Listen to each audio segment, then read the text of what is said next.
اگر آپ T B, پرانے بخار، کمزوری میں مبتلا ہیں تو یہ ویڈیو آپ کے لیے ہے۔ السلام علیکم۔ آج ہم بات کریں گے پھیپھڑوں کا مرض تپدق پر۔ تپدق کو ٹی بی بھی کہتے ہیں، ٹیوبرکلوسس بھی کہتے ہیں۔ اس مرض میں متاثرہ مریض کو ہلکا ہلکا بخار رہتا ہے، کس ٹائم بخار بہت تیز ہو جاتا ہے لیکن اترتا نہیں، جس کی وجہ سے مریض کمزور، دبلا پتلا ہو جاتا ہے۔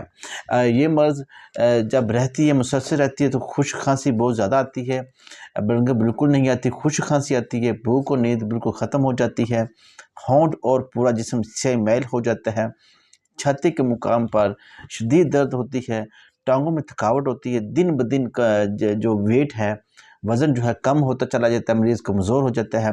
لیبارٹری کا جب ٹیسٹ کروایا جاتا ہے تو ٹیوبرکلوسس بیکٹیریا آتا ہے، ایکس رے میں پھیپھڑوں میں زخم آتے ہیں۔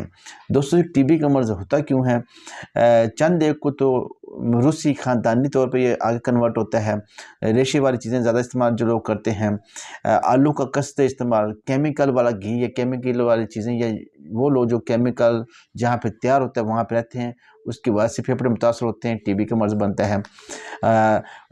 کھٹی چیزیں اور خوراک کی کمی بھی ٹی بی کا باعث بنتی ہے۔